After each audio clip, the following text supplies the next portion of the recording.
ദേശീയ വിദ്യാഭ്യാസ പദ്ധതി നടപ്പാക്കാമെന്ന് കേരളത്തിന്റെ വിദ്യാഭ്യാസ മന്ത്രി ഉറപ്പ് നൽകിയിരുന്നുവെന്ന് ഇന്നലെ മന്ത്രിസഭയിൽ പറഞ്ഞു.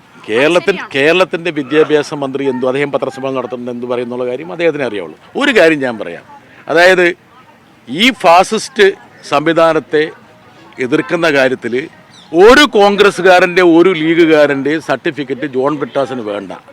ഇവിടെ ഫാസിസ്റ്റെ നേരിടാൻ വേണ്ടിയിട്ട് ഇങ്ങോട്ട് വന്ന കുഞ്ഞാലിക്കുട്ടി നരേന്ദ്രമോദിയുടെ അനുഗ്രഹം മേടിച്ച് തിരിച്ചു പോയ ആളാണ്.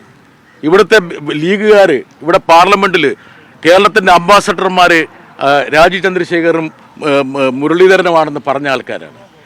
ചന്ദ്രയ്ക്കെതിരെയുള്ള ED കേസ് എങ്ങനെ ആവിയായി പോയി? പഴയ നേതാവ് തങ്ങളെങ്ങനെയാണ് മാനസികമായി തകർന്നു പോയത്?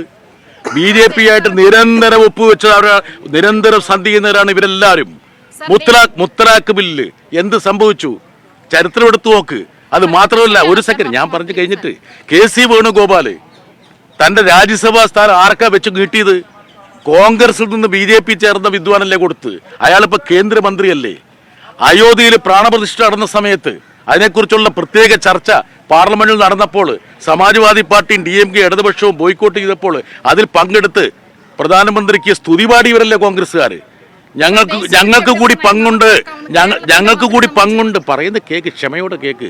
ഞങ്ങൾക്ക് കൂടി പങ്കുണ്ട് എന്ന് പറഞ്ഞ് ഈ പറഞ്ഞ രാമക്ഷേത്രത്തിന്റെ ഒരു ക്രെഡിറ്റ് അടിച്ചെടുക്കാൻ വേണ്ടിയല്ലേ കോൺഗ്രസ്സുകാർ ശ്രമിച്ചത്. കോൺഗ്രസിന്റെ പ്രവർത്തക സമിതി അംഗമായിട്ടുള്ള ശശി തരൂർ ഓരോ ദിവസം നരേന്ദ്രമോദി സ്തുതിയല്ലേ പറയുന്നത്. ഈ പറയുന്ന AICC ജനറൽ സെക്രട്ടറിയുടെ കൂടെ തോളോട് തോൾ ചേർന്നല്ലേ ഈ ശശി തരൂർ ഇരിക്കുന്നത്. ഇതൊക്കെ ആൾക്കാർ കാണുന്നില്ലേ? പരിഹാസമല്ലേ?